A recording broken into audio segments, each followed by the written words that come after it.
Before we start, tell me where you're listening from in the comments. Maybe you're someone who's worked jobs that others look down on. Maybe you're wondering what real work ethic looks like in a world that seems to have forgotten it. Maybe you're thinking about the people in your life who taught you that dignity comes not from what work you do, but from how well you do it. This conversation is for you. I want to tell you about my British grandmother, Cora Amelia Robinson, and the most important lesson about work I've ever learned. Not from business school, not from successful entrepreneurs, but from watching a woman clean other people's houses so her family could eat. My Nana, as I called her, was born into poverty in England during the Great Depression. She was one of those poor working-class girls with no one to protect her, no safety net, no advantages except her own hands and her willingness to use them.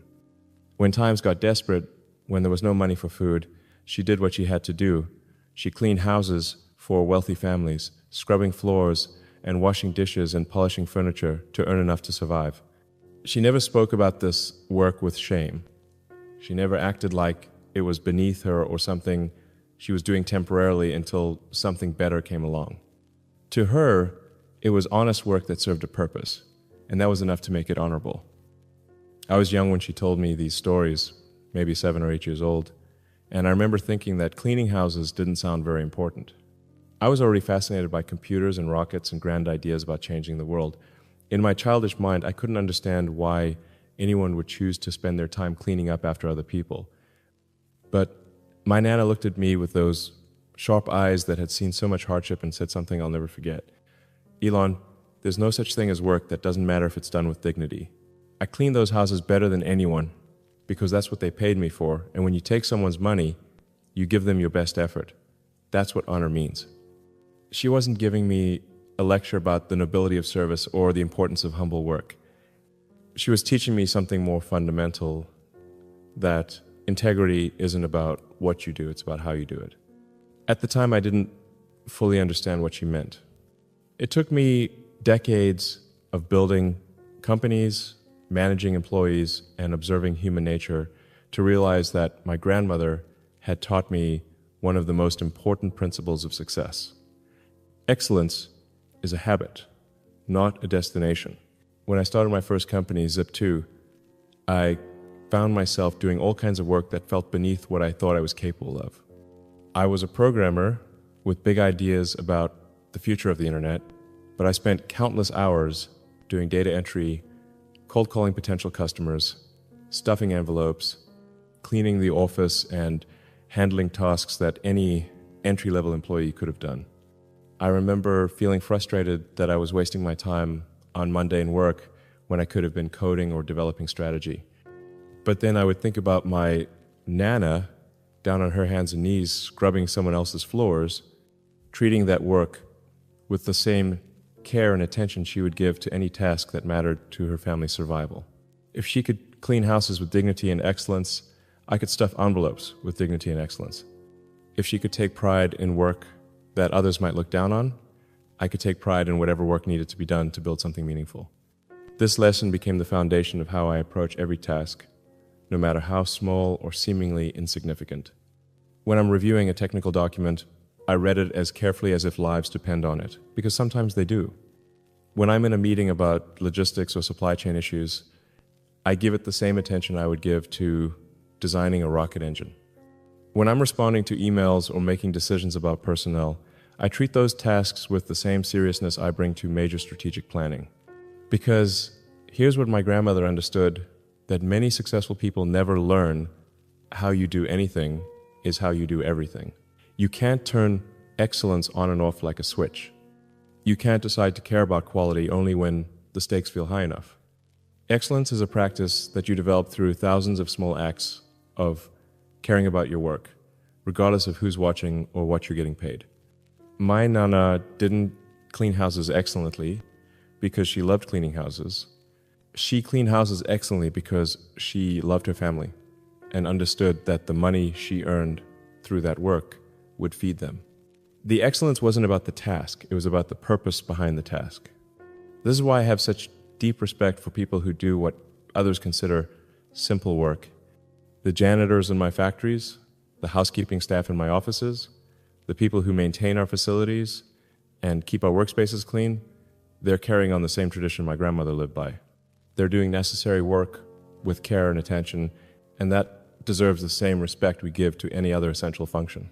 I make it a point to thank these workers personally, to learn their names, to ask about their families.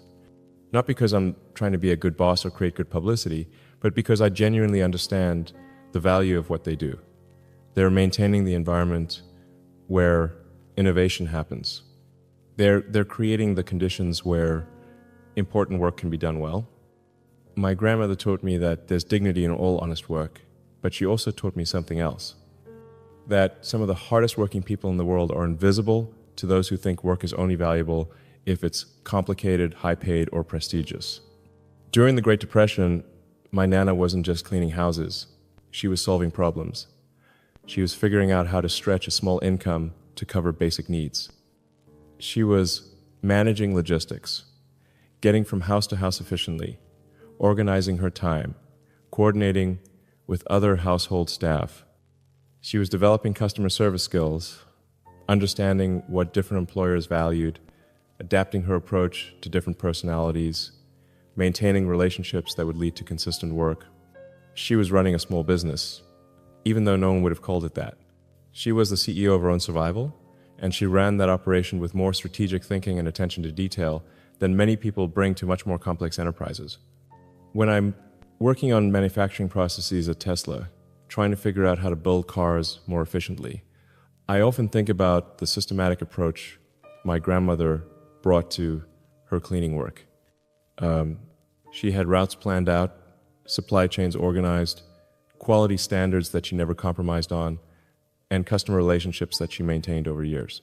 She understood something that many business leaders struggle with, that excellence in execution is more valuable than brilliance in conception. You can have the most innovative product idea in the world, but if you can't execute it with consistent quality, it won't matter. You can have the most sophisticated strategy, but if your team doesn't bring excellence to the daily work of implementation, the strategy will fail. My grandmother's approach to cleaning houses taught me how to approach building rockets. The same attention to detail, the same commitment to doing every small task as well as it can be done, the same understanding that shortcuts in execution lead to failures in outcomes. At SpaceX, we have a saying, "The rocket is only as strong as its weakest component." That principle came directly from watching my Nana approach her work. She understood that you can't do 90% of a job well and ignore the other 10%. When you're cleaning a house, every room matters. When you're building a rocket, every component matters. When you're raising children or running a company or trying to solve any complex problem, every detail matters. But beyond the practical lessons about excellence and attention to detail, my grandmother taught me something even more important. That work is not just about what you produce, it's about who you become through the process of producing it. Cleaning houses during the Depression didn't just provide income for my Nana. It built her character. It taught her persistence, resilience, adaptability, and humility. It showed her that she could handle whatever life threw at her, that she could find a way to survive and even thrive in circumstances that would break other people. Those qualities, the persistence, the resilience, the willingness to do whatever was necessary to achieve important goals, those became part of who she was. And because they became part of who she was, she passed them on to her children and grandchildren. I don't think I would have had the perseverance to keep going through the early failures at SpaceX if I hadn't grown up hearing stories about my grandmother's determination to keep working even when the work was difficult and the pay was small. I don't think I would have been willing to live on so little money during the early days of my companies if I hadn't learned from her that comfort is nice but not necessary, that you can maintain your dignity and your sense of purpose even when your circumstances are challenging.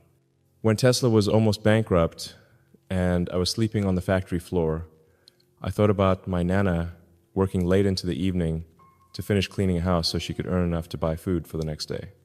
When SpaceX rockets were exploding and everyone was telling me that private space companies were impossible, I thought about her persistence in finding cleaning work even during the worst economic conditions in modern history. She had shown me that when you believe your work serves a purpose bigger than yourself, you can endure almost any hardship, overcome almost any obstacle, persist through almost any setback. This is why I get frustrated when people talk about certain kinds of work as if they're not real jobs or not worthy of respect. Every job that serves a useful purpose and is done with integrity is a real job. Every person who shows up consistently, does their best work, and takes pride in contributing something valuable to the world deserves respect, regardless of what their title is or how much they're paid. My grandmother cleaned houses for food, but she also cleaned houses for dignity, for purpose, for the satisfaction of doing necessary work well. She understood something that many people in prestigious careers never learn, that meaning in work doesn't come from external recognition or high salaries. It comes from knowing that your efforts matter, that you're contributing something valuable, that you're doing your part to make the world function a little better. Today, when I walk through Tesla factories or SpaceX facilities, I see echoes of my grandmother's work ethic in the people who build our products.